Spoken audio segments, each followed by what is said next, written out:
hay'adda Al-Hayat Foundation ayaa deeq raashin soo gaarsiisay 2,000 qoys oo ka mid ah dadkii danyarta ah ee ku dhaqan magaalada Caynaba. Deeqdan oo si rasmi ah loo gaarsiiyay dadkii loogu talagalay ayaa waxa halkan ka hadlay mas'uul ku hadlayay afka hay'adda Al-Hayat Foundation oo ka warbixiyay deeqdan iyo qaybaha ay ka kooban tahay.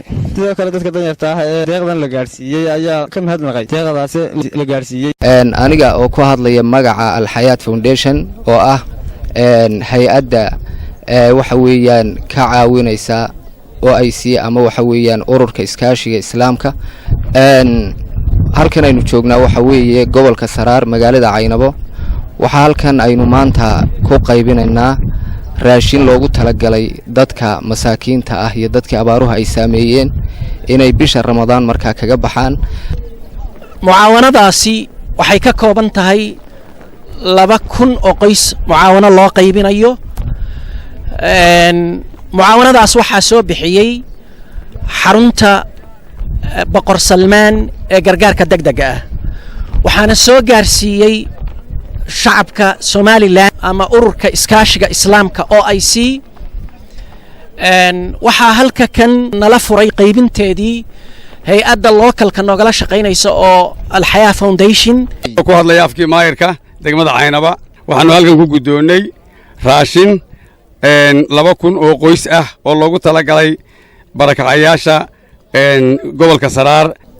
waxaanu idinka gudoomaynaa raashinka ee 7 nooc kala duwan ee loogu deeqay Ramadaanta dadka barakacayaasha ee Caynaba degan waanu idinka gudoonay. maanta halkan waxaynu ku qaybinaynaa raashin isugu jira 7 nooc.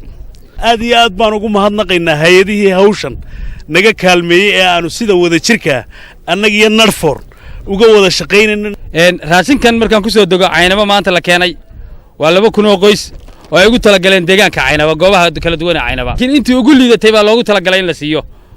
waanu uga mahadcelinaynaa Amir Salmaan iyo OIC iyo Al-Hayat bar. تشرف اليوم مركز الملك سلمان للإغاثة والإعمال الإنسانية بأمر من سيدي خادم الحرمين الشريفين الملك سلمان بن عبد العزيز حفظه الله وسيدي سمو ولي عهده الأمير محمد بن سلمان بن عبد العزيز حفظهم الله بتوزيع السلال الغذائية الرمضانية في هذا الشهر المبارك.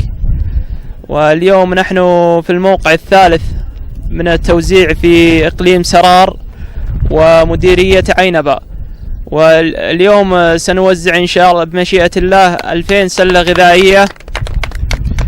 واليوم سنقوم إن شاء الله بتوزيع 2000 سلة غذائية في مديرية عينبة على 5 مواقع مختلفة.